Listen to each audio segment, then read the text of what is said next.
Bienvenidas y bienvenidos a este ciclo de webinars que estamos organizando desde Alianza por la Solidaridad, ActionAid y el Centro de Estudios de Acción Humanitaria IECA.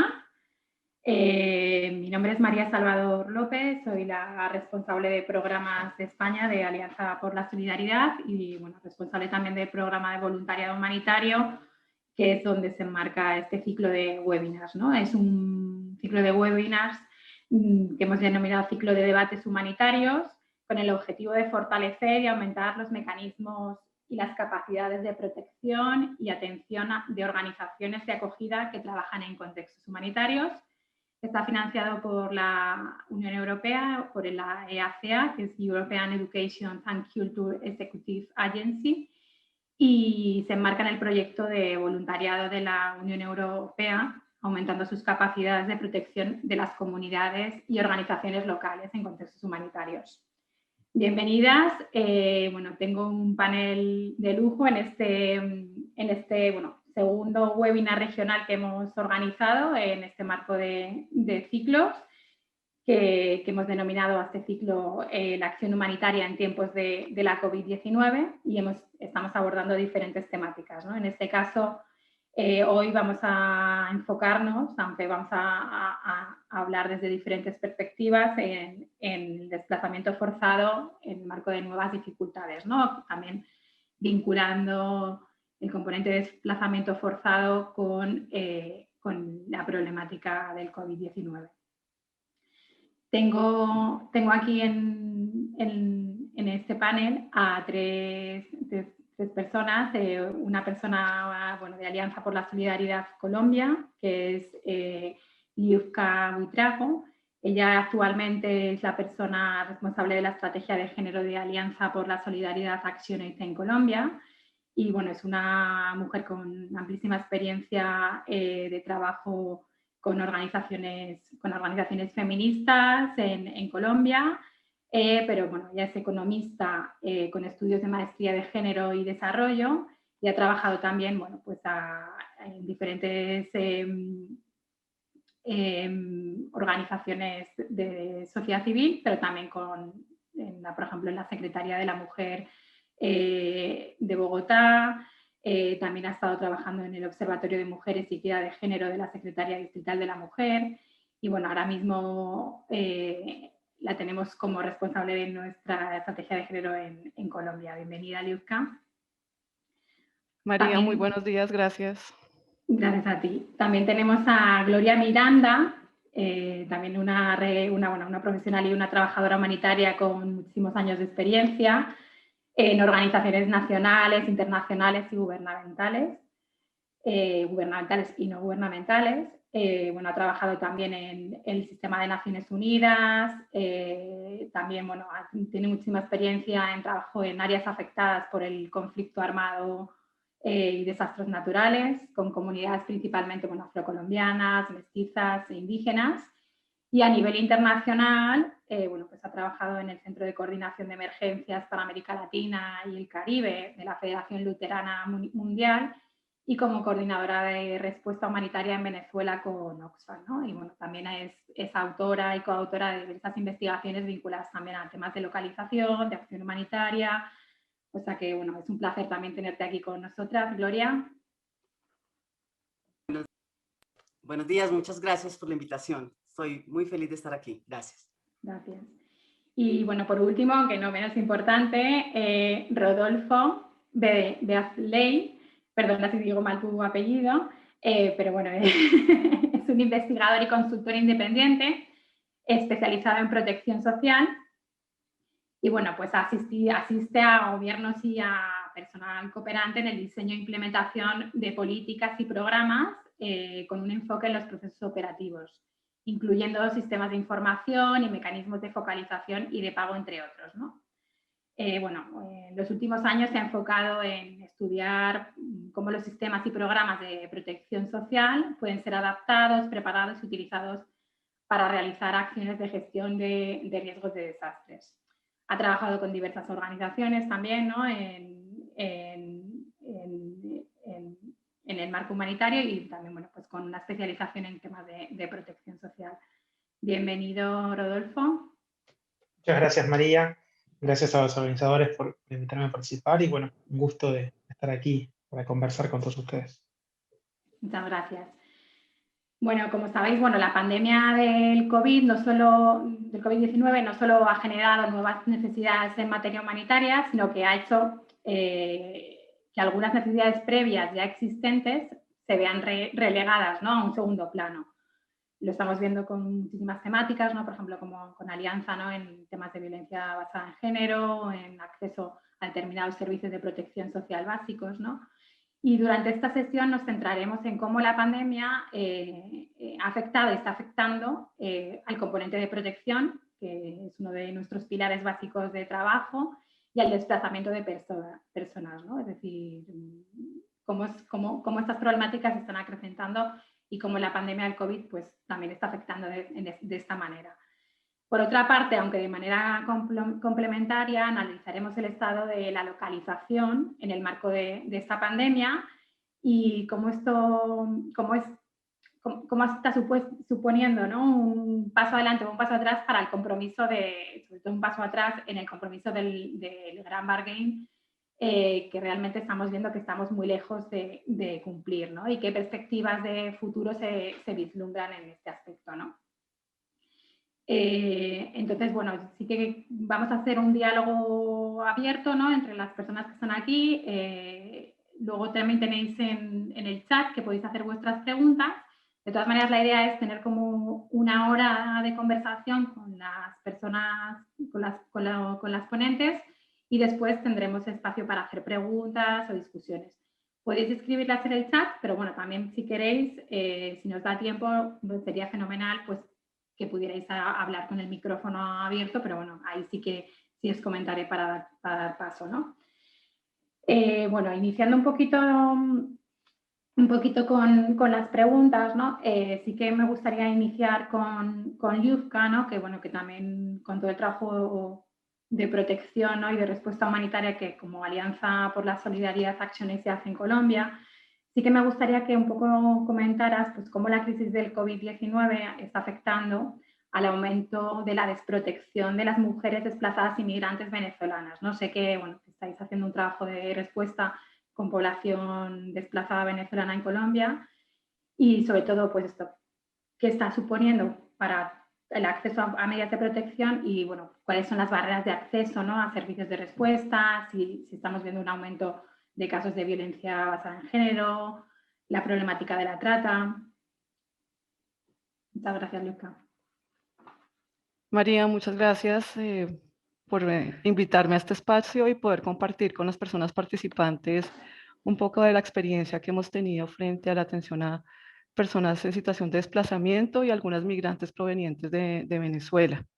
Al respecto de tu pregunta, contarte que desde Alianza hemos impulsado un estudio precisamente para tratar de identificar cuáles son esas barreras que enfrentan las personas víctimas y sobrevivientes de violencia basada en género en el marco de la frontera con Venezuela.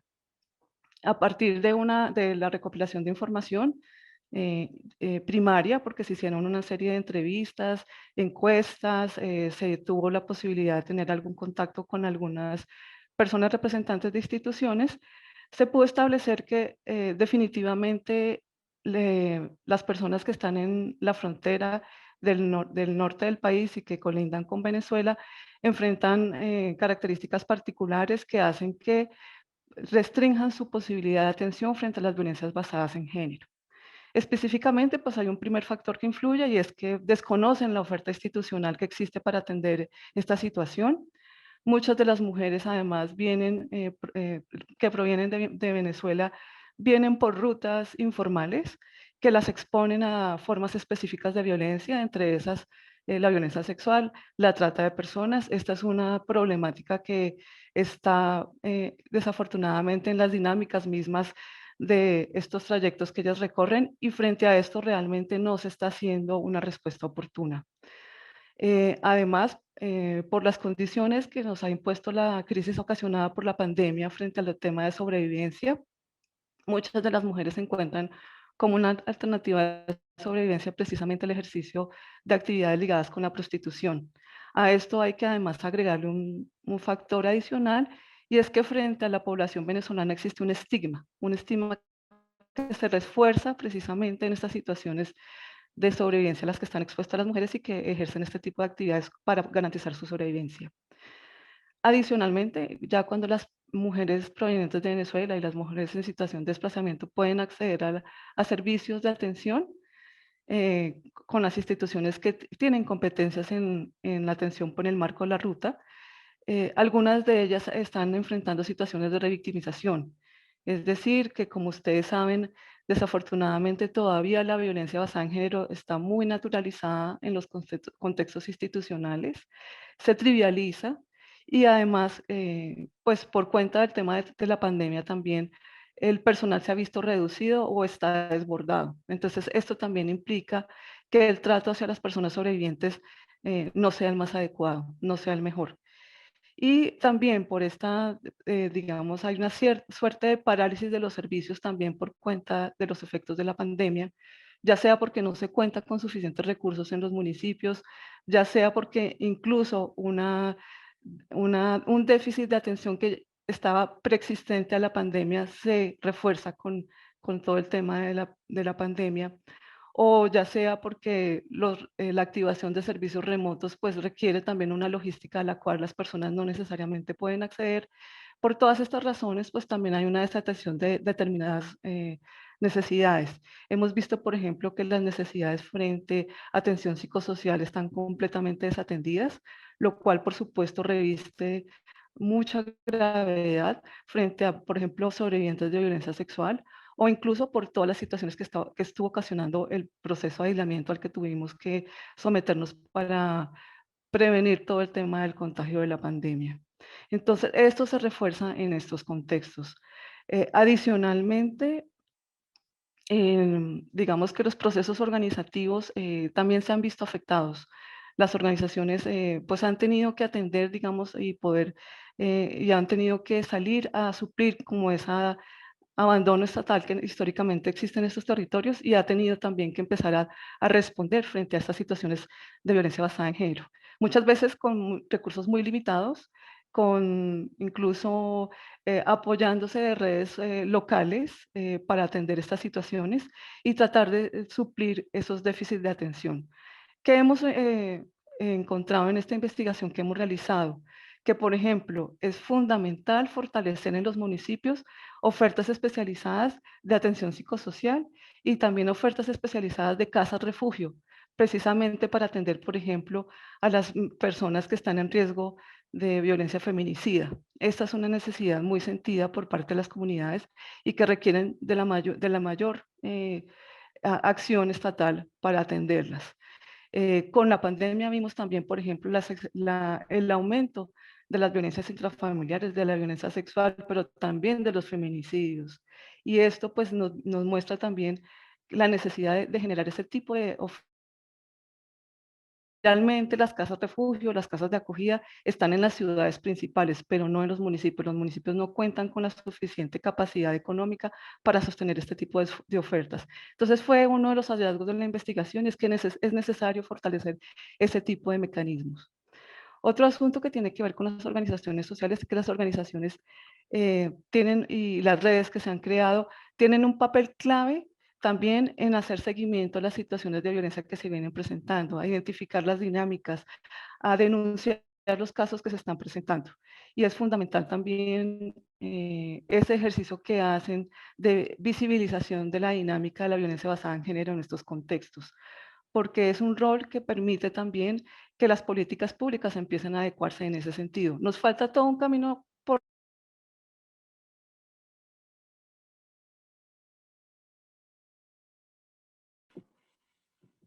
Liuzka, Liuzka, no te escuchamos.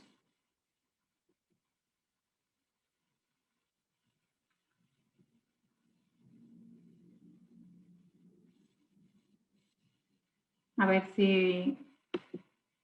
Liuzka, ¿ahora?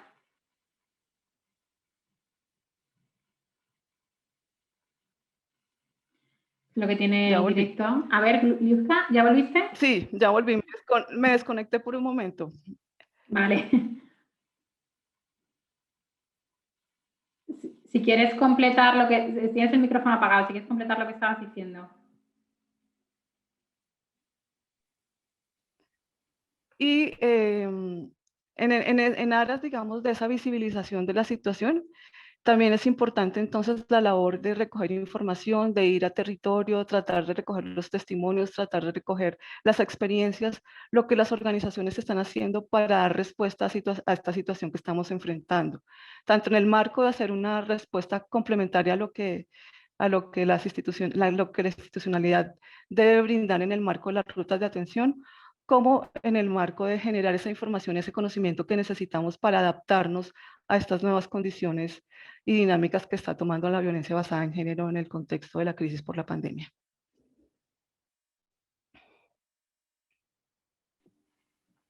Muchas gracias, Liubka. Una cosa que te ha marcado mucho, ¿no? Está el rol, ¿no? del trabajo a nivel de las organizaciones locales, ¿no? Entonces yo aquí quería preguntarle a Gloria, ¿no? Si nos podía hablar un poco sobre el estado de la localización en el marco de la pandemia. Localización.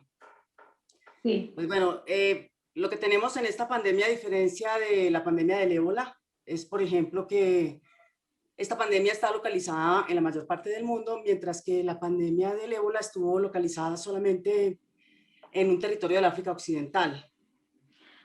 No, pero me refería bueno, el compromiso de la comunidad internacional, ¿no? De reforzar en lugar de reemplazar las capacidades locales y nacionales, ¿no? Ah, porque también está lo otro de los esfuerzos que hubo por parte del personal encargado de seguridad de las agencias internacionales. En un principio, cuando comienza todo el tema del pánico por la pandemia, hubo unos esfuerzos grandísimos por localizar el personal expatriado que se encontraba en los territorios para sacarlo y para protegerlo. Tampoco es esa localización a la que quieres que me refiera. No, no, no. No, me refiero a, bueno, un poco también retomando, ¿no? Lo que comentaba Liubka del refuerzo de las capacidades locales, que está, bueno, en el marco también de los compromisos del Gran Bargain, ¿no? De humanitaria. Estás bromeando. María, es que, mira, una de las cosas más interesantes que me he encontrado yo en este proceso de averiguar sobre la localización, fíjate que he conversado con personas de organizaciones locales, tanto de Colombia como de Venezuela, de Guatemala, de El Salvador, incluso conversando con personas de nacionalidad colombiana o de estos países que trabajan como staff nacional en organizaciones internacionales. Cuando les he preguntado por la localización, no tienen idea de qué estamos hablando o no alcanzan a asociarlo con los compromisos del Gran Pacto, de la desinternacionalización, de la decolonización de la ayuda humanitaria. Es como si les estuviéramos hablando de ese juego de palabras que yo hacía, lo que conocemos como un falso amigo del inglés hacia el español. Algo parecido me pasaba cuando yo era niña, que iba con mi hermano al matiné de cine en mi pueblo, que yo me sentaba y miraba la puerta de la salida del teatro que decía exit. Yo me imaginaba que salir por esa puerta era como una salida exitosa y al final no fue porque el teatro lamentablemente terminó en un incendio.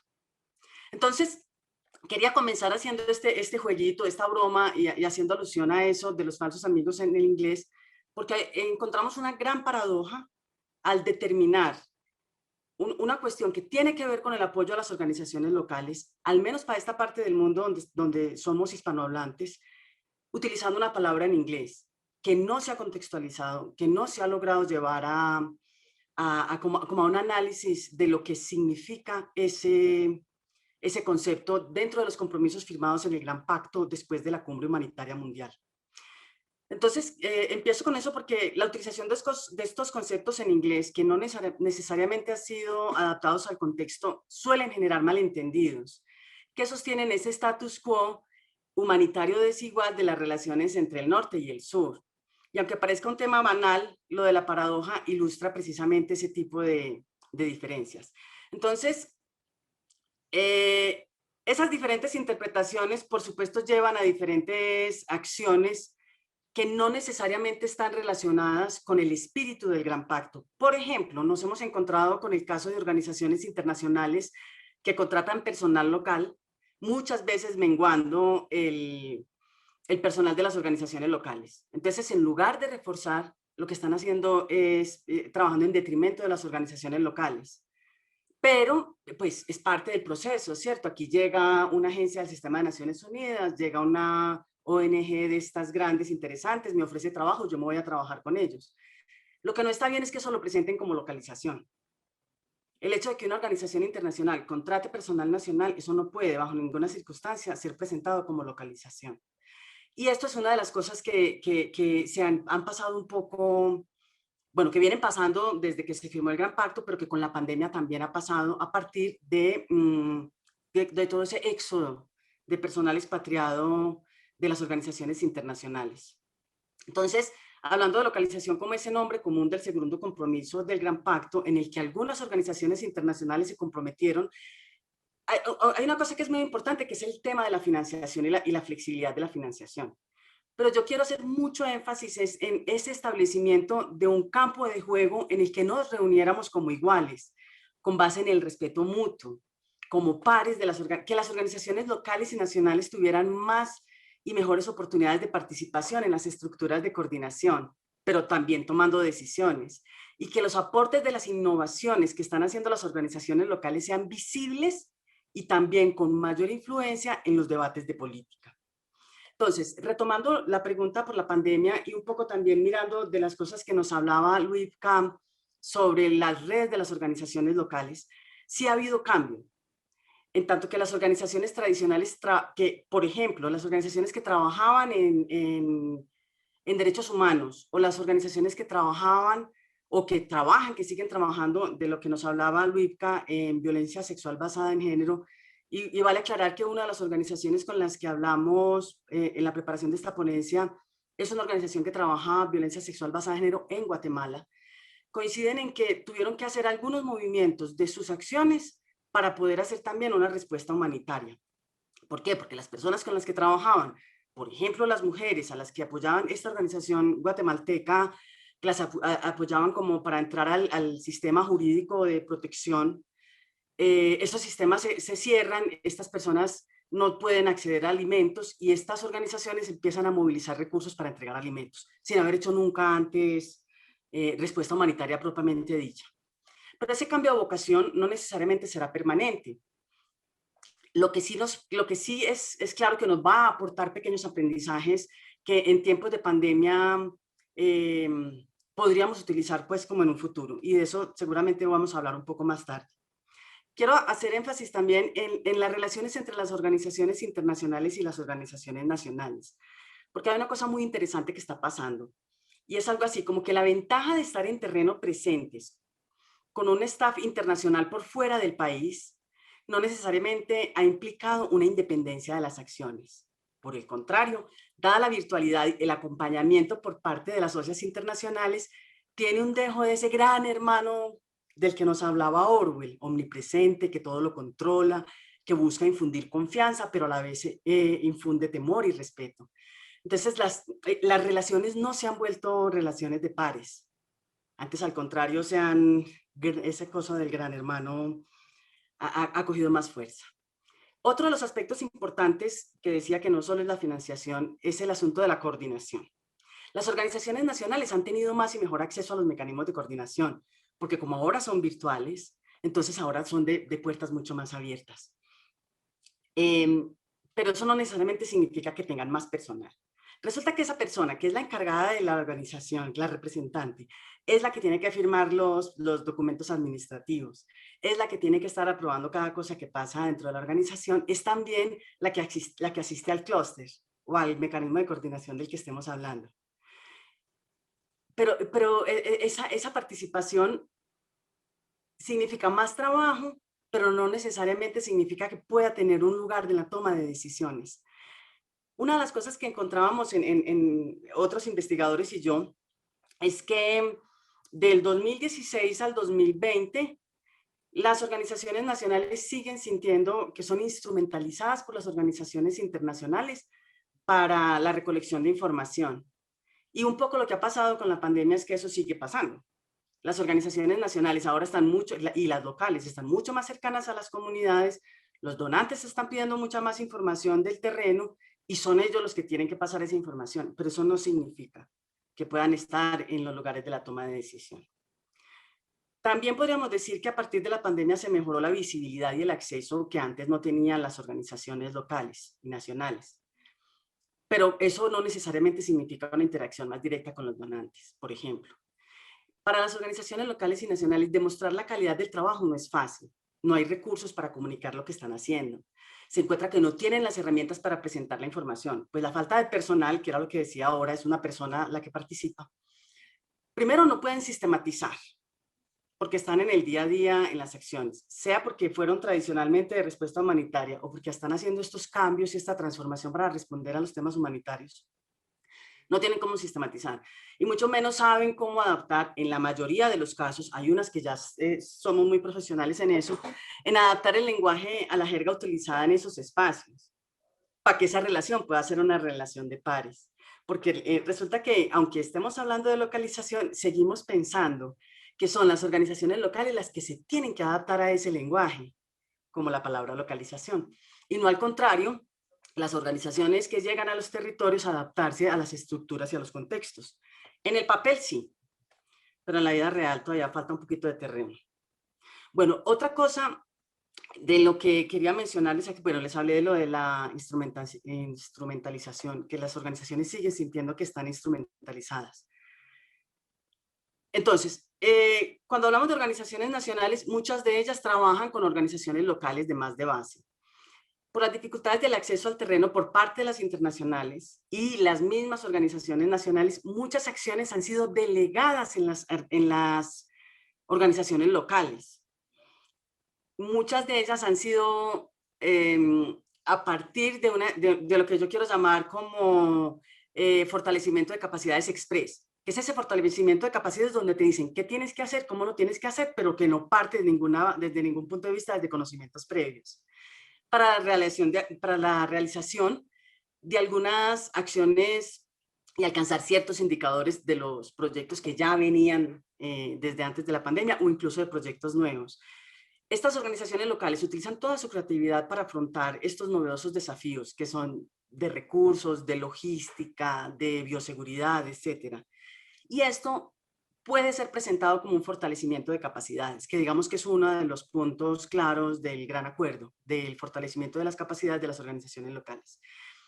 Pero realmente, para que pudiera haber un fortalecimiento de capacidades, no se trata solo de que las organizaciones locales aprendan a llenar esos formatos de los indicadores que le pide el donante a la organización internacional, que ésta se la pide a la nacional, que ésta se la pide a la local, porque realmente no hay una interacción de pares. Entonces, en conclusión de esta primera parte, yo sí quisiera decir que a partir de la pandemia de la COVID se ha avanzado mucho en el discurso. Se sigue hablando mucho del fortalecimiento de las organizaciones locales, pero desde mi opinión, en la vida real, todavía nos falta mucho camino por recorrer.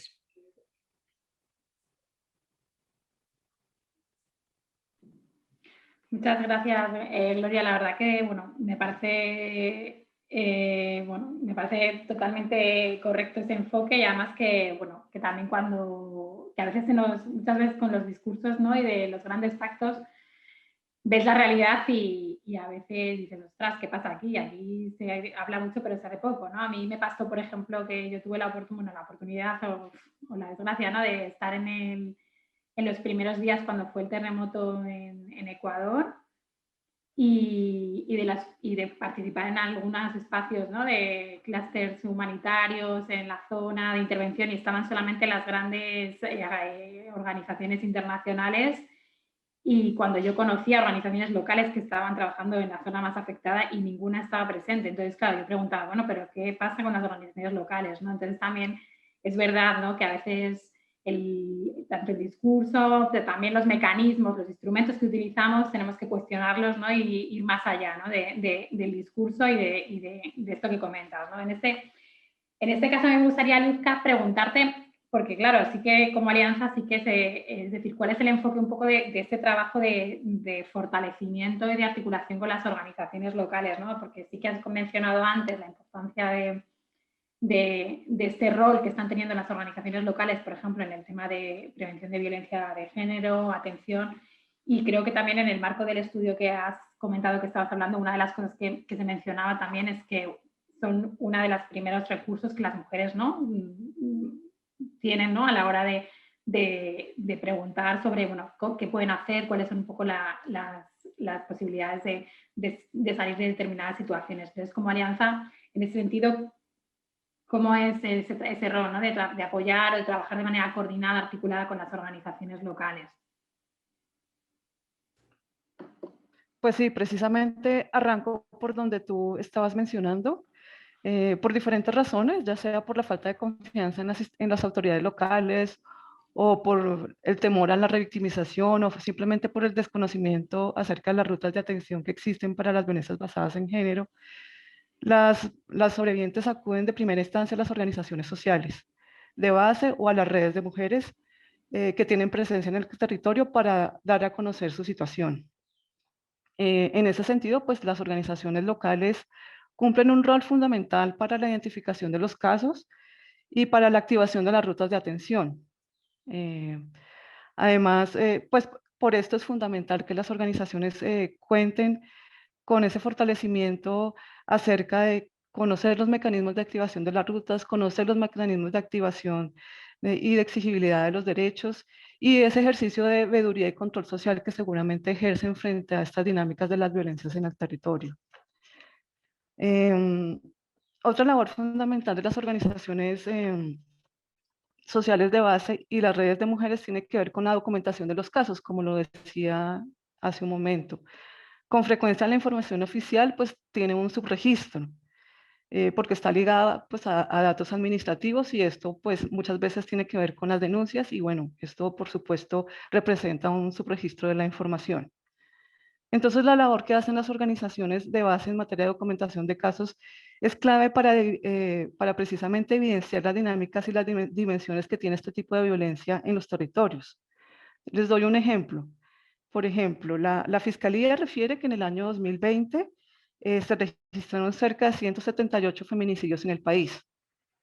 El Observatorio de Feminicidio, por su cuenta, refiere que en 2020 se dieron 630 casos de feminicidio en el país. Imagínense la diferencia de las cifras y lo que esto nos habla en términos del subregistro que existe. Y esto solamente dando el ejemplo de los feminicidios. Esto ocurre para otras formas de violencia, por supuesto. Esta labor pues, es clave para dar las alertas frente a la opinión pública respecto a lo que está pasando.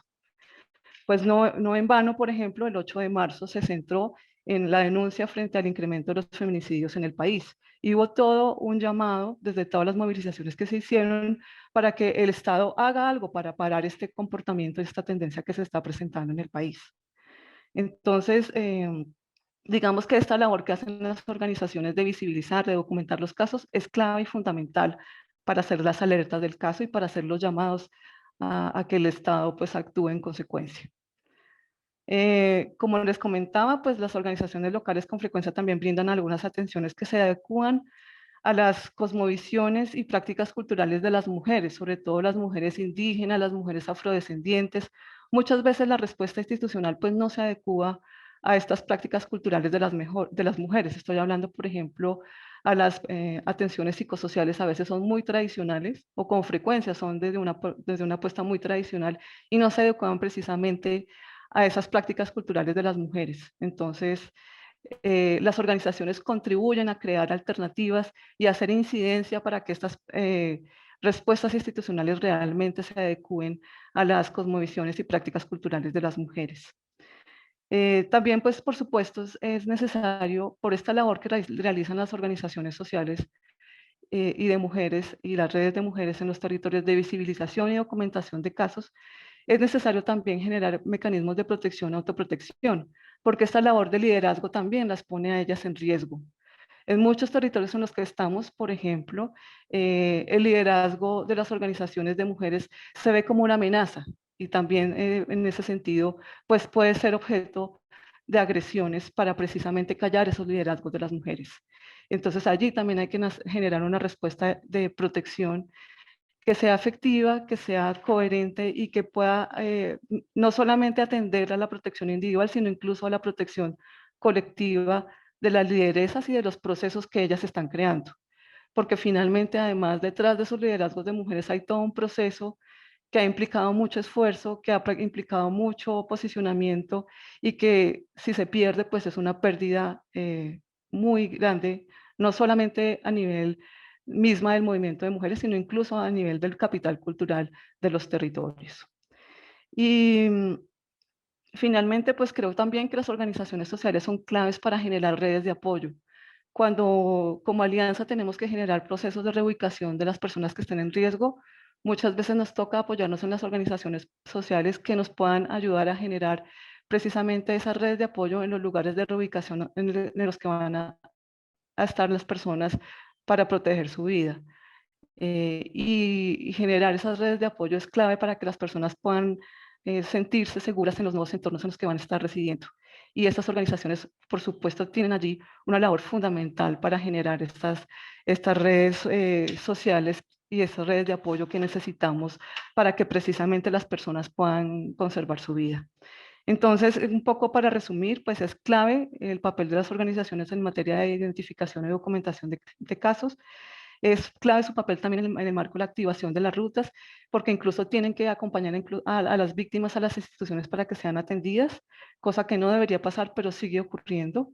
Es clave también su papel porque muchas veces brindan servicios de atención mucho más adecuados a las necesidades y especificidades de las mujeres y por supuesto generan también todo un rol en materia de protección por toda la activación de redes sociales que pueden llevar a cabo. Esa sería como quiere también acompañar en las organizaciones sociales precisamente para que ellas puedan dinamizar estos procesos que he mencionado. Muchas gracias. Gracias, Liuka. Yo un poco ligando lo que comentabas, Gloria, ¿no? Antes con lo que comentaba Liuka, ¿no? Es decir, sí que hay ¿no? Es decir, sí que hay una coordinación, una complementariedad. ¿Crees que en estos procesos, ¿no? Y en determinados espacios, crees que después de la, ¿no? Bueno, que en el marco de esta pandemia del COVID o también un poco estos liderazgos que se están generando, que quizás a lo mejor lo que tú comentas, ¿no? En algunos momentos se pueden instrumentalizar, en otros a lo mejor no tanto, bueno, ahí ya no entro en concreto, pero ¿crees que pueden jugar un papel de liderazgo, ¿no? En estas organizaciones más locales que antes jugaban más las agencias más internacionales? Y luego, como segunda pregunta, es decir, ¿qué podemos hacer, ¿no? Y ¿cuáles crees que pueden ser los siguientes pasos o las cosas que tendríamos que mejorar para que realmente pues, se cumpla, ¿no? Lo que está pactado en la cumbre humanitaria mundial, ¿no? En el tema de localización. Bueno, María, muchas gracias por tu pregunta. Oh, bastantes cosas. Bueno, yo creo que sí. Yo creo que sí hay una oportunidad de que las organizaciones locales puedan asumir un mayor liderazgo. Lo mencionaba Luica en tanto la puesta en evidencia, una vez más, de la importancia de la adecuación de nuestras acciones a las prácticas locales. Está escrito, las organizaciones internacionales están comprometidas en los discursos que escuchamos, incluso en espacios como este, con organizaciones como las presentes, nos damos cuenta de que hay muchas organizaciones que de verdad le están apostando a la localización. Pero en mi opinión, incluso si las organizaciones locales pudieran tener más acceso a los recursos, a los espacios de coordinación, incluso a los donantes, pero mientras los recursos sigan siendo destinados, y estoy hablando específicamente del ámbito humanitario, de la respuesta humanitaria, porque hay otros temas que han salido aquí que tienen que ver con, están más del lado de los derechos humanos, de la violencia sexual basada en género, de la protección, que también son asuntos humanitarios.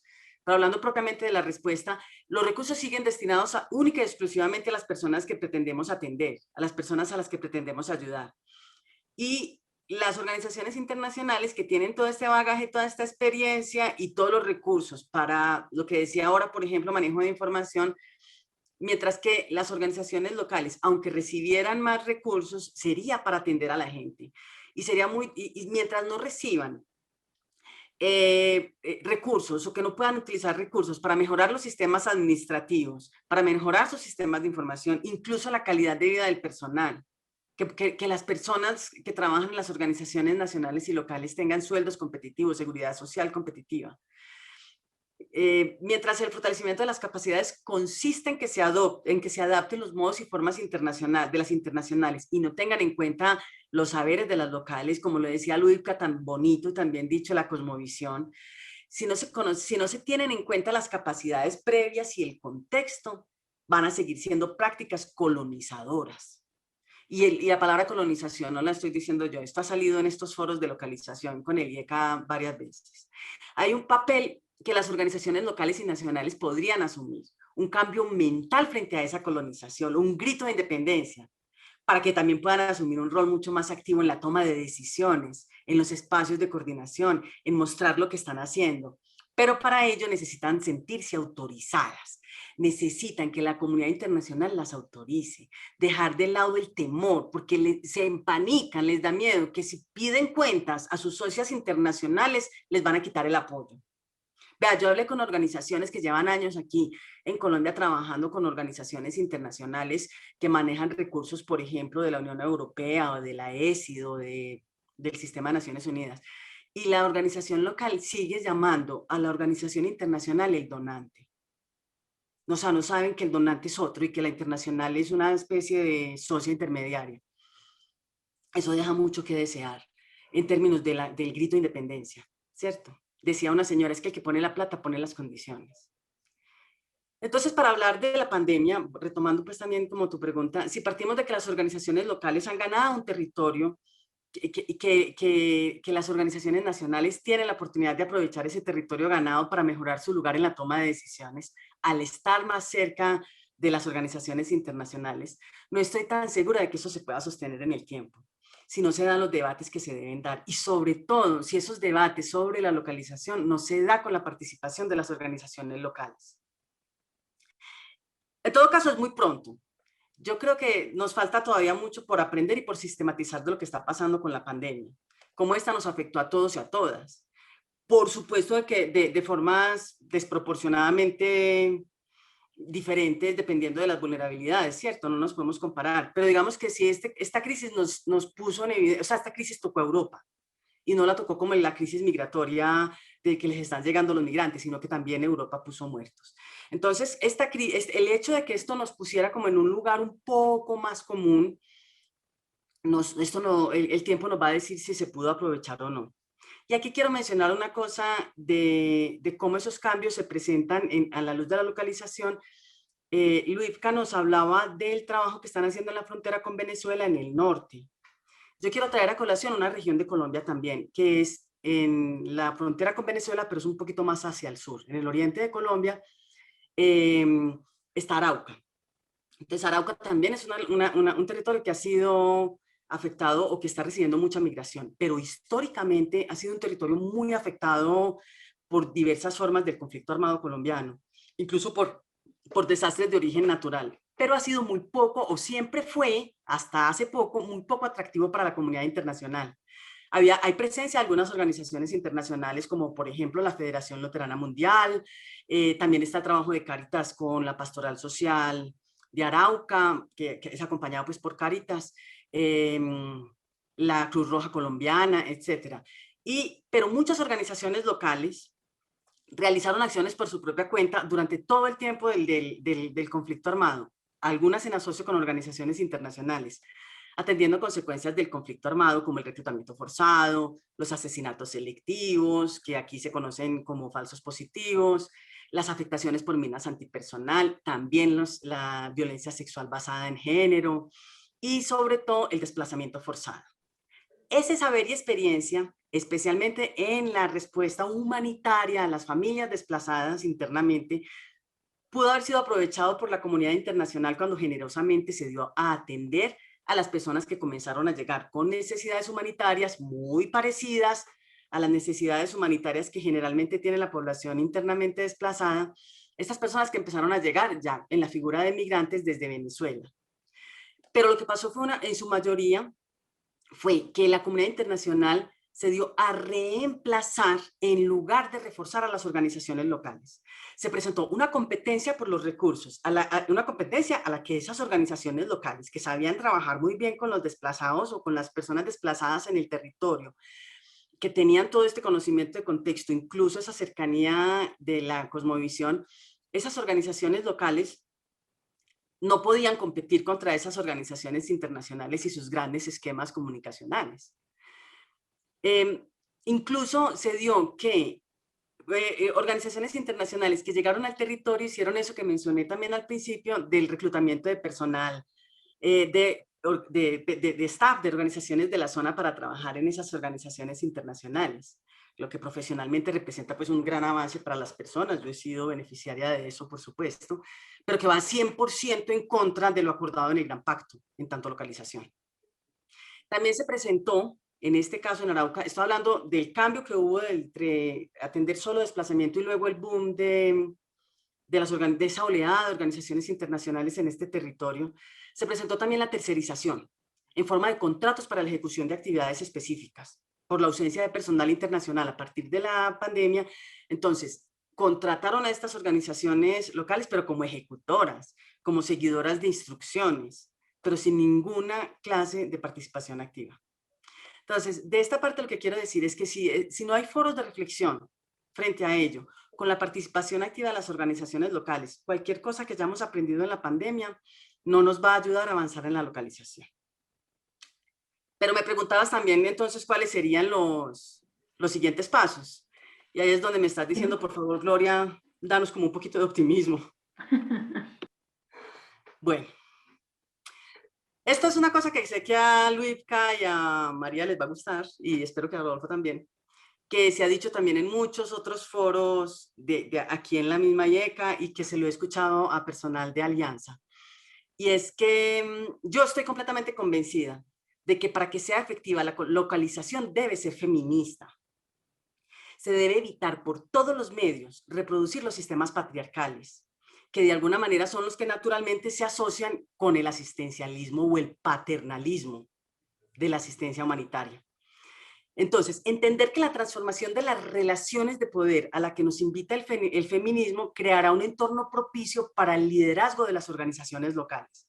Por supuesto, para el liderazgo de las organizaciones de mujeres, pero no solamente, para las organizaciones locales en general. Ese esquema del trabajo que hemos aprendido del feminismo, ¿cómo se puede traducir ahí, cierto? Teniéndolas en cuenta, teniendo en cuenta sus prácticas, sus saberes, sus propios aprendizajes. Puesto que las relaciones entre las organizaciones internacionales y las organizaciones nacionales y locales se establecen como una relación de poder, decía la señora, el que pone la plata pone las condiciones, pues podemos retomar los aprendizajes del feminismo y su búsqueda de transformación de esas relaciones de poder para transformar las relaciones entre las organizaciones internacionales y las organizaciones nacionales y locales, evitando que estas últimas se tengan que ajustar irremediablemente a las dinámicas de las primeras y estableciendo un diálogo más respetuoso que tenga en cuenta los saberes de cada uno, la cosmovisión de lo local, la cercanía con lo local de lo que nos hablaba Luivka, evitando la aplicación de conceptos universales en contextos que son diversos, que son únicos. Y para terminar, en el mundo humanitario, cada vez estamos hablando más del tema del nexus, cada vez estamos caminando más allá hacia ese encuentro entre la respuesta humanitaria y el desarrollo. Y aquí en Colombia, que también tenemos, como en muchos otros países, el triple nexus, que es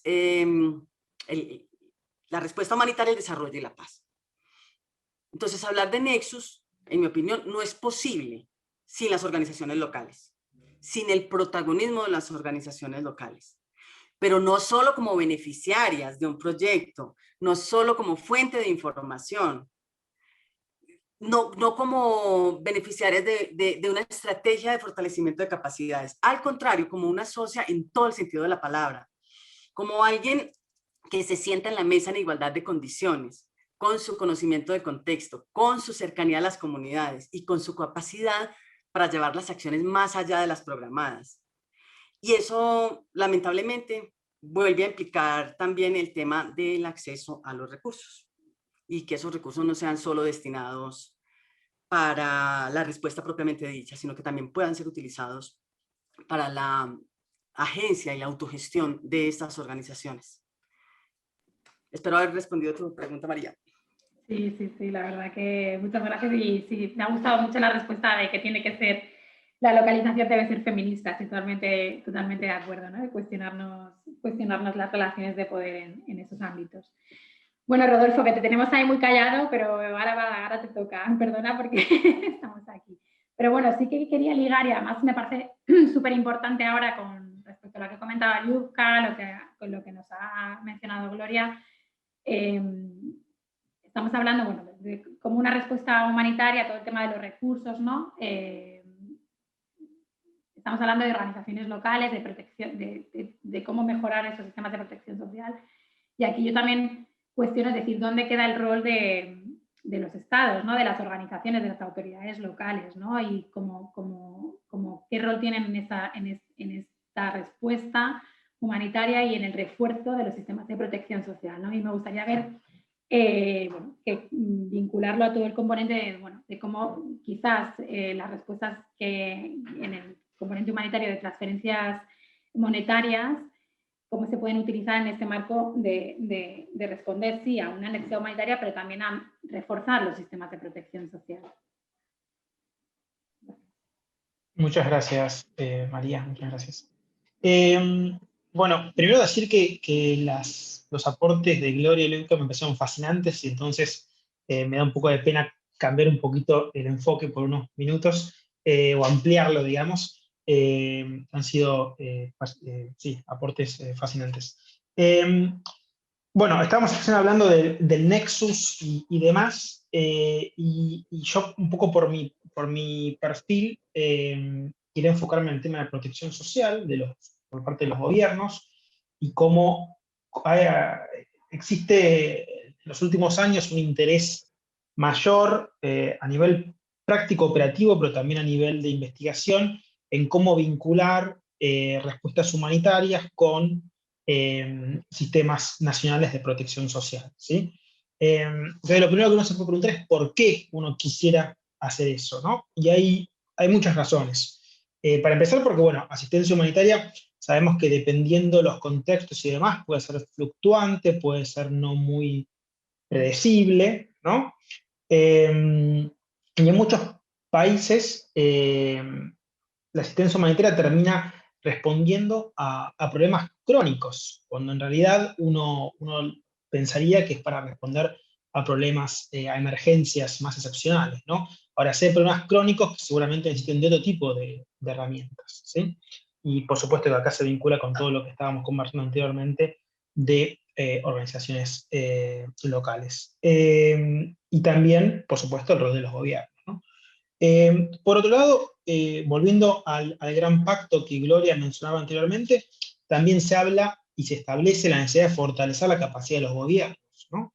Entonces, utilizar la respuesta humanitaria no solo como para responder a la crisis de ese momento, sino también para fortalecer la capacidad de los gobiernos nacionales y subnacionales para responder a diferentes crisis, ¿no?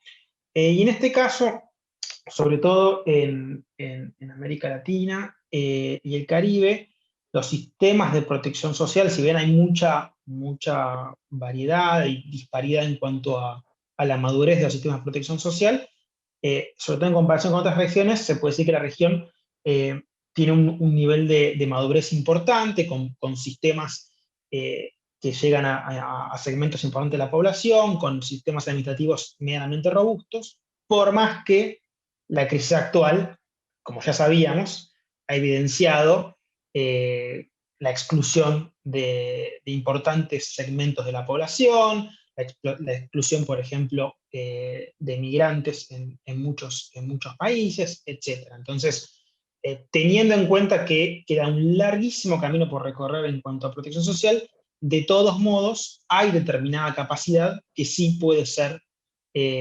utilizada y complementada por parte de asistencia humanitaria para continuar desarrollándola. Entonces, esa sería un poco la la respuesta a por qué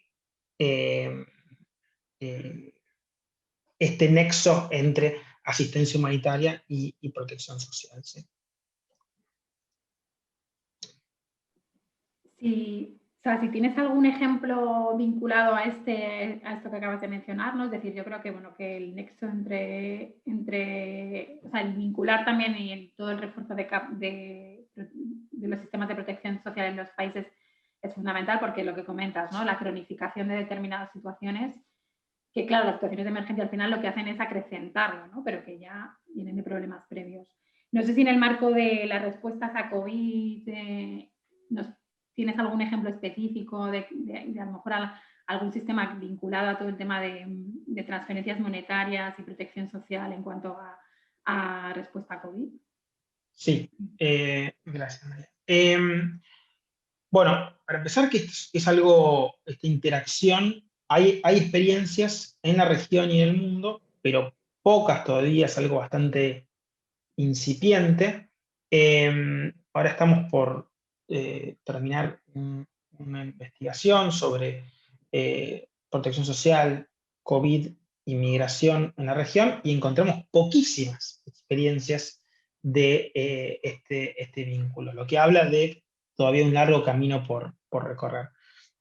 Mencionar rápidamente dos cosas. Una, cuando hablamos de esta interacción, una pregunta es cómo puede interactuar asistencia humanitaria y en particular las transferencias monetarias con protección social. Y ya lo que utilizamos normalmente para evaluar o para planificar este tipo de interacciones, como un continuo en el cual en un extremo las respuestas son totalmente paralelas. Por un lado el gobierno, su respuesta; por otro lado la asistencia humanitaria, su respuesta; por otras organizaciones locales, su respuesta. Y en el otro extremo, una respuesta integrada, ¿no? Y esto es un poco un modelo, digamos, pero sirve como para pensarlo. Y en ese continuo hay muchas opciones, ¿no? Hay muchas opciones operativas. Por ejemplo, asistencia humanitaria puede utilizar información del gobierno para responder, o puede dar información al gobierno para responder, o pueden utilizar el mismo sistema de pagos para transferir el dinero, o pueden decidir dividir regiones, etcétera, como para poder abarcar a toda la población con la respuesta, ¿no? Entonces, hay diferentes opciones para coordinar. Un ejemplo, solo para retomar, Gloria habló del caso de Arauca hace un rato, y yo coincido, no me voy a meter en el tema del reemplazo a las organizaciones locales ni de la tercerización, que coincido, pero sí en cuanto al uso de protección social.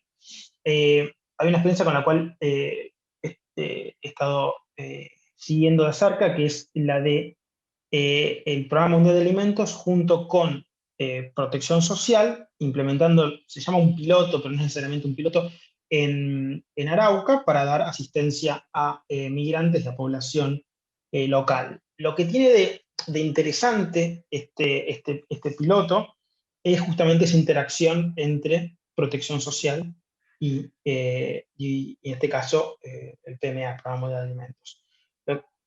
Por ejemplo, el gobierno compartió con el PMA bases de datos del SISBEN, que es el registro social con personas en situación de pobreza, para hacer una focalización, y también bases de datos de la agencia de frontera, etc. Entonces se compartió toda esta información como para, entre las dos instituciones, decidir y tener criterios comunes para decidir a quién se daba una asistencia. Bueno, este es, más allá de seguramente muchos desajustes que deben haber existido en la implementación en la práctica, es un ejemplo interesantísimo de coordinación de una respuesta monetaria por parte de un organismo humanitario junto con un gobierno. También, después, a la hora de implementar,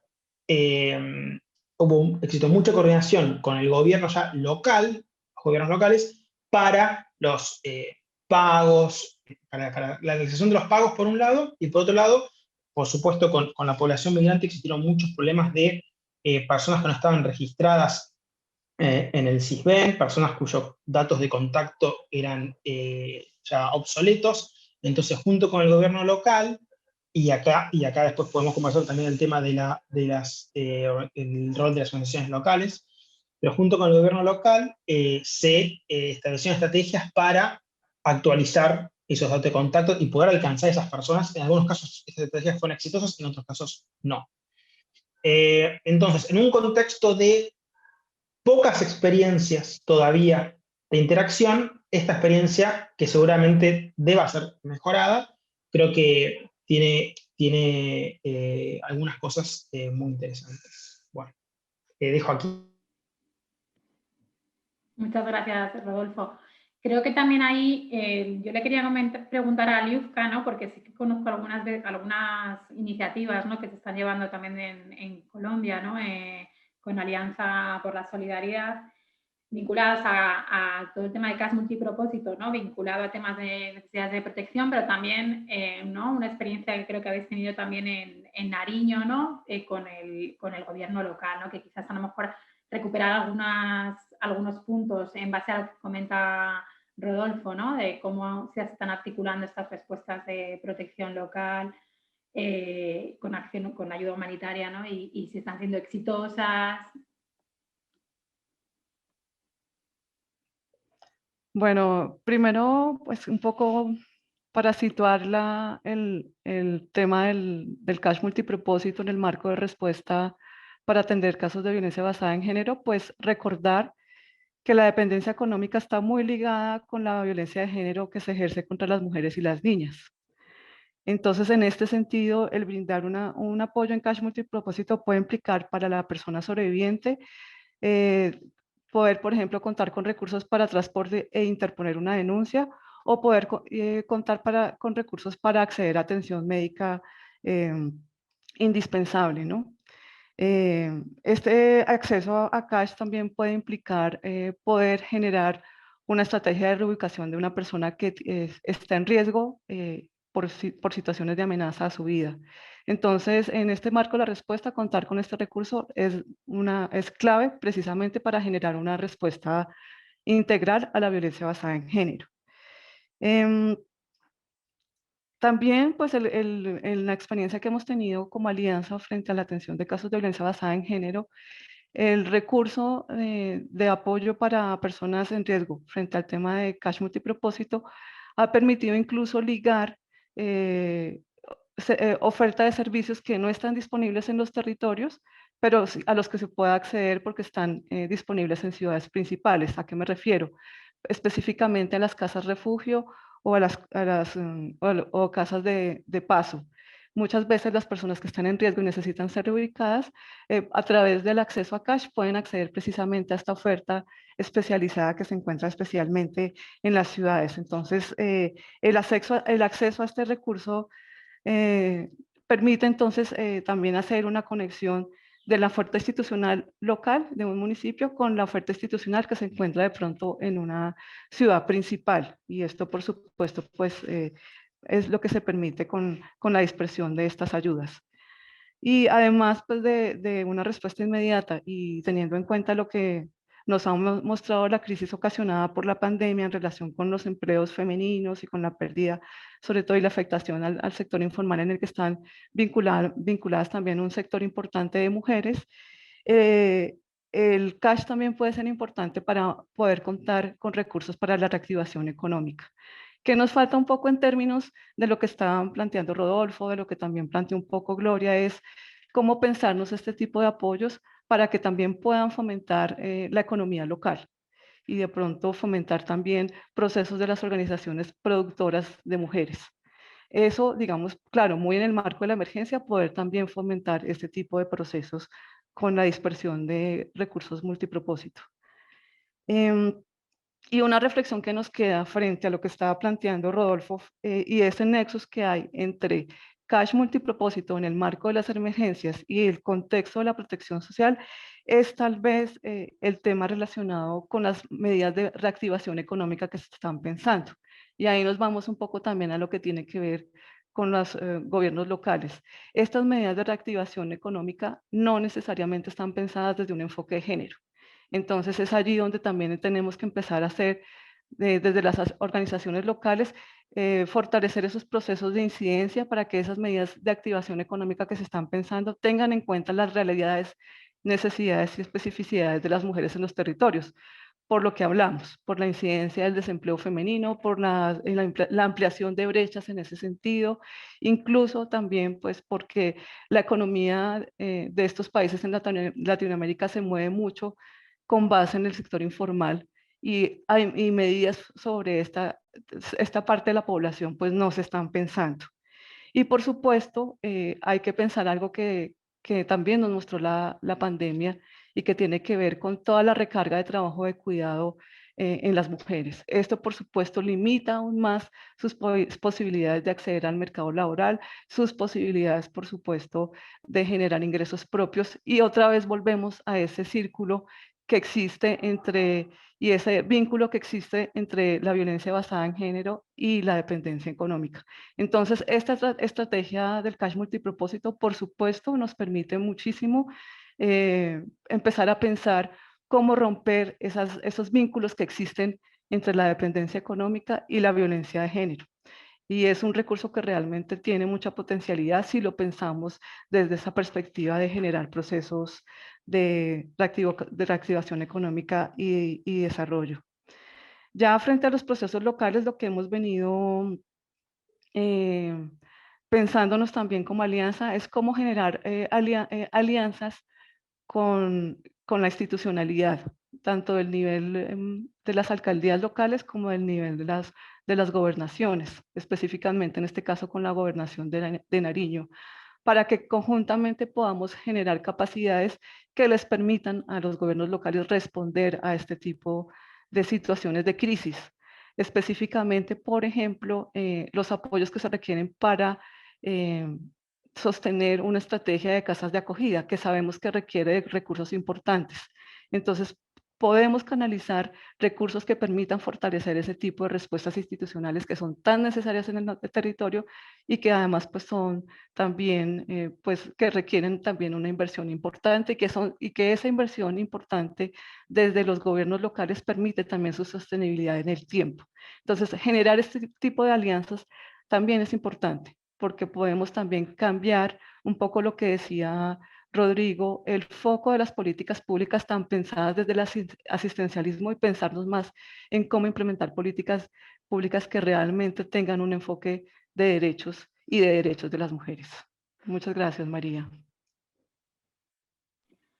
Bueno, me está pareciendo súper interesante y además que yo creo que lo habéis sabido ligar muy bien, ¿no? Es decir, aunque Rodolfo ha dicho, bueno, es que no quiero salirme, pero bueno, yo creo que está súper vinculado y además que creo que hemos seguido con el discurso, ¿no? Que veníamos haciendo.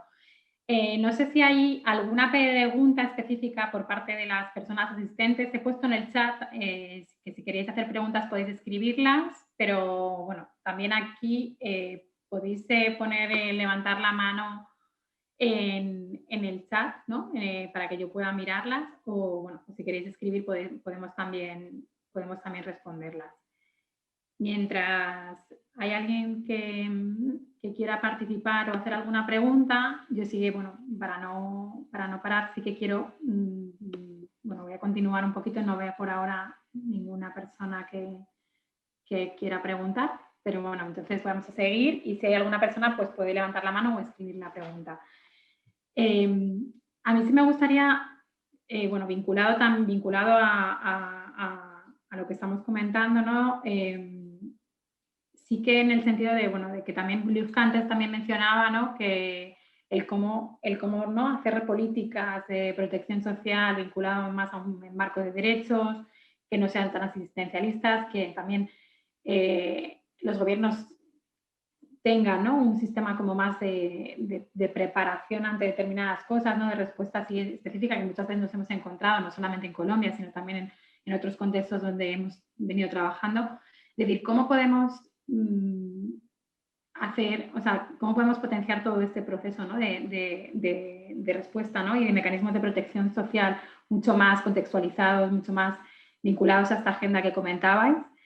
para que realmente, bueno, pues que haya, ¿no?, esta articulación entre el enfoque de derechos, entre también una respuesta más localizada, ¿no? Es decir, porque al final si reforzamos también tanto las organizaciones locales que están en el terreno, pero también a los gobiernos, a las instituciones locales, entiendo que ya todo este tema que mencionamos, ¿no?, de la ayuda externa, pues será muchísimo menor, ¿no?, en el sentido de que también la respuesta puede ser muchísimo más local. No sé si Gloria y Rodolfo podéis ahí dar vuestra opinión.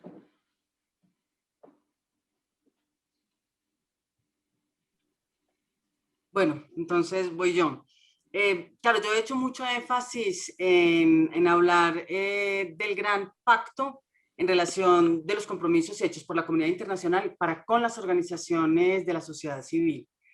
Pero por supuesto que el gran pacto incluye también el apoyo a los gobiernos y a los sistemas de protección social.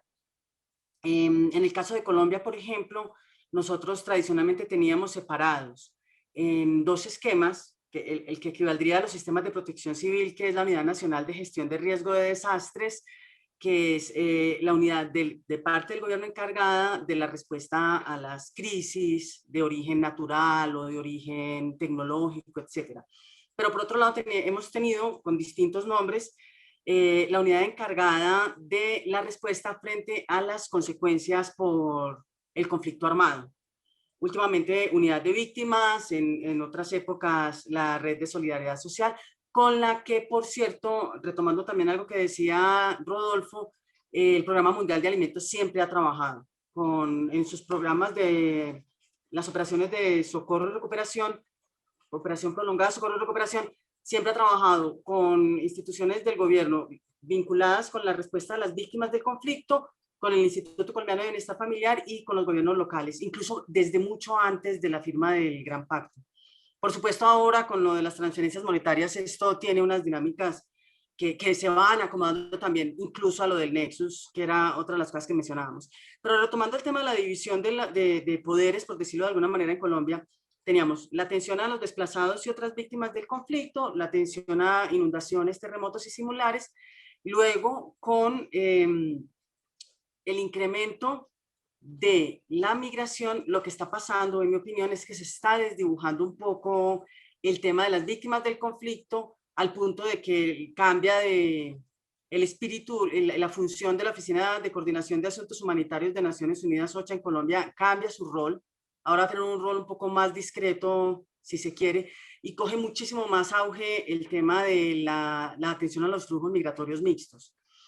Y entonces es el sistema de protección civil, que antiguamente estaba más encargado de la respuesta humanitaria frente a crisis y desastres, empieza a tener un papel mucho más preponderante en términos de la respuesta a la migración. Y en clave de localización, yo sí creo que es muy importante para esto escuchar a las organizaciones de la sociedad civil, porque tenemos que seguir pensando también en clave de los principios humanitarios.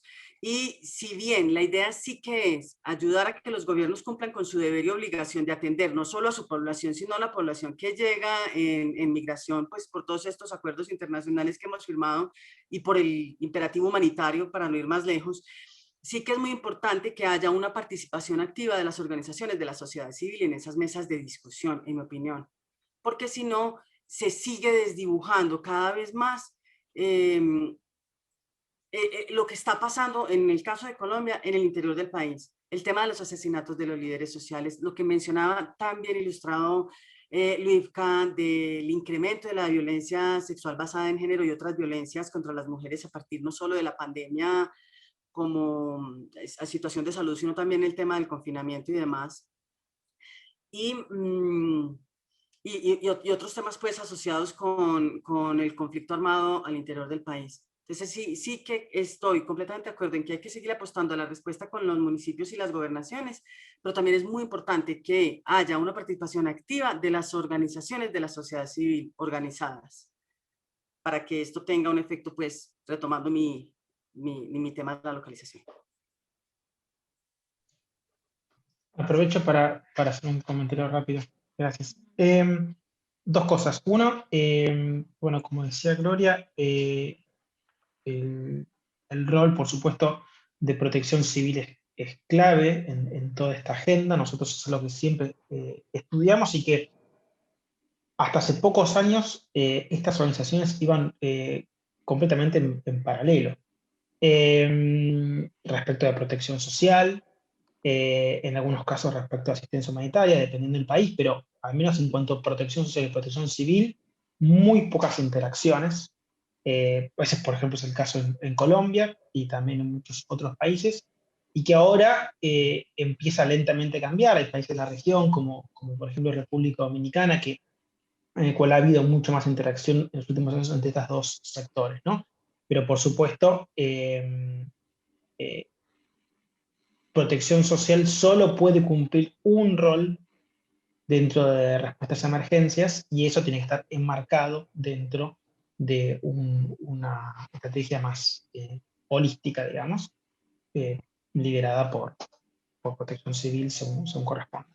Y eso es lo que ha sido desafiado un poco en el contexto actual de la pandemia, ¿no? Porque muchos países enmarcaron la crisis como una crisis sanitaria, no respondiendo a través del Sistema Nacional de Gestión de Riesgos. Digamos que uno entiende por qué, pero también ese sistema ya estaba preparado en cuanto a mecanismos de coordinación, etcétera, etcétera, ¿no? Pero bueno, es una crisis sin precedentes, entonces por supuesto se entiende que no era sencillo. Por otro lado, también quería mencionar el asunto que se mencionó rápidamente del enfoque de derechos para protección social. En protección social hay un problema de muy larga data, que es básicamente que aquellos que están en el sistema contributivo, aquellos que tienen un empleo formal, contribuyen y por lo tanto tienen determinados seguros para garantizar, por ejemplo, desempleo en algunos países, o incidente de trabajo y después pensiones para la vejez, tienen acceso a determinados seguros y servicios y tienen determinadas contingencias cubiertas. Ahora, la mayoría de la población que no está cubierto por ese sistema se beneficia de programas típicamente. Estos programas, algunos están más arraigados al país y a los sistemas, pero en muchos casos no dejan de ser programas que son susceptibles a cambios. Lo hemos visto, por ejemplo, en México, que el programa Prospera, Progreso, Oportunidades, siempre un programa bandera en la región respecto de transferencias monetarias condicionadas, de repente cambió y prácticamente, bueno, en su esencia cambió de modo significativo. Entonces, cuando son programas que están sujetos a los cambios políticos, estamos muy, muy lejos de hablar de un enfoque de derechos, ¿no? Entonces, para la gran mayoría de la población de nuestros países, esta es una cuestión pendiente, ¿no? Hablamos de enfoque de derechos y sabemos que hay muchos acuerdos internacionales y muchas constituciones que establecen que el acceso al empleo, el acceso a un ingreso básico, lo que fuera, es una cuestión de derechos, pero en la práctica sabemos que se está muy lejos de eso, ¿no? Bueno, dejo aquí. Gracias. Muchas gracias. A ver, hay algunas preguntas del público. Lo que pasa es que, bueno, también son preguntas como muy concretas, ¿no? Es decir, cómo es el trabajo con Copartes para respuesta humanitaria de Alianza. Quizás esto es como más, bueno, es un poco también lo que ha estado comentando Liuzka respecto a las organizaciones de mujeres, pero bueno, quizás entrar en eso es como muchísimo más de más tiempo, ¿no? En cuanto a la diferencia entre copartes, socias implementadoras, también es como una pregunta como muy operativa, ¿no? Entonces quizás yo creo que ahí es dependiendo de a qué llamamos copartes, socias implementadoras. Una organización coparte puede estar implementando, socia también, entonces, bueno, no sé si nos da tiempo porque son menos ¿sabes? Nos queda muy poquito para el foro y quizás ya a nivel operativo podemos, si quieres, nos puedes escribir directamente a Liuzka o al equipo nuestro de Colombia para que pueda aclarar determinadas dudas. Sí que me parece importante, bueno, que creo que también Gloria ha abordado antes un poco, pero bueno, pues cuál es, sí que una última pregunta que nos hace Judith Herrera, pues cómo son las oportunidades de cambio del enfoque de las organizaciones internacionales, ¿no? Yo creo que ahí también Gloria ha abordado antes, pero quizás, Luzca, tú quieres complementar algo, ¿no?, de respecto a qué oportunidades tenemos. Yo creo que, bueno, antes de darte a ti la respuesta, yo os voy a meter ahí un poquito de cuña. O sea, yo creo que tenemos muchísimas cosas que cambiar. Creo que también, es decir, las organizaciones internacionales, por supuesto, pero también el sistema en el que estamos metidas, ¿no? Y en general las organizaciones, porque al final es un sistema, ¿no?, como muy contaminado con muchos requerimientos, muchas cosas que quizás nos hace ser de una determinada manera que realmente nos está dificultando, como comentaba antes Gloria, ¿no?, de llegar a determinadas cosas, de visibilizar a determinadas organizaciones, de que otras organizaciones estén en los procesos. Pero bueno, ahí esa es mi cuñita, ¿no?, que aquí Luzca, a lo mejor quizás puedes mencionar algo, ¿no? Y luego si quieres, Gloria, puedes complementar. María, si me permites antes hacer una puntualización sobre la pregunta. Sí, Judith. A ver, lo que pregunto es sobre todo porque, a ver, yo trabajo desde hace muchos años en organizaciones internacionales y ese es uno de los caballos de batalla, no solamente con el COVID, sino desde hace muchos años. Y hay una resistencia muy importante, y estoy muy de acuerdo con lo que exponían antes en relación es un asunto de poder, es un asunto de control y es un asunto en el que no veo claro que las organizaciones internacionales estén dispuestas y tengan como objetivo dejar de existir en función de que aquellos recursos, tanto humanos como capacidades, se generen localmente. Hace muy poco participé en un foro en donde estábamos analizando precisamente la situación humanitaria respecto al COVID y hacía una pregunta la reacción de los países.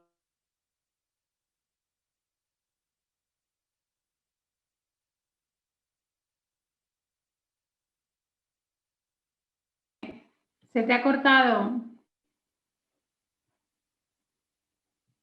Hola. Estamos prefiriendo ver a Haití en una situación por ejemplo, Se te ha cortado, Judith. No, decía yo que les comentaba que qué preferimos ver una situación como la de Haití o preferimos ver una situación como la de Japón enfrentando un tsunami. Y la respuesta fue muy curiosa porque la respuesta decía, bueno, es que nosotros nos dedicamos a salvar vidas. Entonces, por eso quería hacer la pregunta, porque me gustaría saber desde su visión qué oportunidades ven realmente para que esta dinámica verdaderamente cambie. ¿Qué necesitaríamos hacer desde dentro y desde fuera para que estos mecanismos y esto que ya está en el discurso, pero que del discurso a los hechos todavía hay un enorme trecho, pudiera en un momento dado empujar hacia allá? Porque la verdad es que, ya les decía, yo estoy en esto desde hace muchísimos años y no veo realmente, en este sentido, no veo un avance claro, sino al contrario. De hecho, parece que en algunos casos se reafirma esa especie de neocolonialismo, etc. Gracias.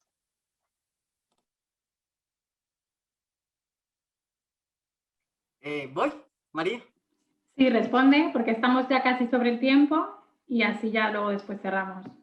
Judith, excelente tu pregunta. Incluso hay otra pregunta donde hacen sobre el desarrollo y el ámbito, si la localización es diferente en el desarrollo. La respuesta yo la voy a hacer súper simple, sobre todo por el tiempo, y es el tema de los donantes. Ya la ESI, por ejemplo, está empezando a mirar con mucho más énfasis el tema de la localización. Se dio la discusión de si se podía, si se establecía o no un marcador de localización. La discusión ya empezó, pero yo creo que tiene que ser en los que ponen la plata. La discusión tiene que arrancar por ahí y los cambios tendrían que salir desde ahí. Y la pregunta de qué preferimos un Haití o un Japón en una respuesta, hagámosla a los donantes. Y ahí está la respuesta en el ámbito del desarrollo. Si nosotros podemos trabajar más en el desarrollo, por supuesto que eso implica necesariamente una reducción de riesgo de desastres. y tendría que implicar también una reducción de las consecuencias en el conflicto. Entonces, hablemos con los donantes, subamos hacia los donantes, el tema de la localización y el tema del apoyo a las organizaciones y a los gobiernos locales, para retomar también lo de Rodolfo. Esa sería mi respuesta.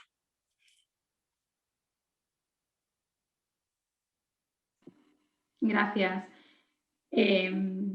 Yo creo, bueno, es decir, estamos sobre tiempo. A mí me gustaría que también un poco remarcando lo que también antes nos comentaba, ¿no? Y de cara también a que este webinar que queremos, bueno, vamos a hacer, este ciclo de webinar termina el día 15, ¿no? Con un webinar final que queremos un poco hacer como las conclusiones, ¿no? Y analizar de todos los webinars que hemos venido haciendo, ¿no? El que hicimos el otro día sobre protección, este que estamos haciendo hoy, ¿no? Sobre todo el componente de desplazamiento, localización, ¿no? Y CAS multipropósito. Y mañana tenemos un tercero que también invito a la gente, lo que pasa es que el de mañana es en francés, ¿no? Y que está vinculado a herramientas para mejorar la respuesta humanitaria. Entonces queremos hacer como una memoria final, ¿no? de todos estos procesos, ¿no? De cara también a sacar conclusiones, recomendaciones, qué queremos hacer a futuro, ¿no? Y realmente las preguntas nos enriquecen a todas y a todos. No sé si tanto Liuzka, Rodolfo y Gloria, de cara también a un poco cerrar, o sea, si podéis decir como una frase, ya sé que es difícil, ¿no? Lo típico de dile una frase, ¿no? Pero una frase como decir, bueno, ¿qué es lo que tendríamos que decir en una frase? Como, bueno, ya sé que hay muchísimas cosas, ¿no? Pero una frase que querríais remarcar, ¿no? En el marco como para cierre de esta sesión. ¿Quién quiere empezar?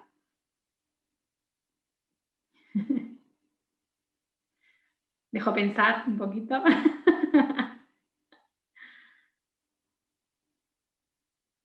Bueno, voy yo entonces. Venga, Gloria. Ya que soy como la más distinta a los otros dos temas que son más, tienen más coherencia entre sí. La localización, para que sea efectiva, tiene que ser feminista. Muchas gracias. Bueno, rápidamente yo lo que voy a decir es lo que ya dije, y es asistencia humanitaria, cuando es posible, debe colaborar en fortalecer la capacidad de protección social a nivel nacional y local. Muchas gracias, Rodolfo. Liuzka. Yo cerraría con la siguiente frase. La atención humanitaria tiene que tener en cuenta que las crisis humanitarias tienen efectos distintos en hombres, en mujeres, en niñas y en niños. Y la respuesta tiene que adecuarse a eso. Muy bien. Pues yo agradezco a Gloria, a Rodolfo y a Liuzka. La verdad que ha sido un placer para mí estar en este espacio. He aprendido muchísimo. Me parece que es un tema, ¿no? Que por supuesto en 1 hora y media quedan muchas cosas por hablar. Creo que un poco las ideas que se han posicionado aquí, ¿no? Respecto a los sistemas de protección social, respecto a la localización, ¿no? Los enfoques que habéis presentado, ¿no? Respecto también a un poco a cómo responder ante protección y cómo respondemos, ¿no? Desde un poco, como comenta Liuzka, desde un enfoque interseccional, un enfoque de género, cuestionando las relaciones de poder es fundamental, ¿no? Y realmente es lo que como organizaciones internacionales, que al final estamos en el espacio, bueno, yo estoy en ese espacio, ¿no? Como organización internacional tenemos que mirarnos también y cuestionarnos, ¿no? Entonces, muchas gracias por vuestra participación, la verdad ha sido un placer. Y os invitamos también a seguir con los espacios que vamos a seguir organizando, ¿no? Mañana tenemos otra sesión que va a ser en francés, pero el día 15 también tenemos otra sesión también a las 3:30 de la tarde que vamos a hacer como un poco de cierre de todos estos espacios que hemos venido organizando entre Alianza por la Solidaridad, ActionAid y el IECA, ¿no?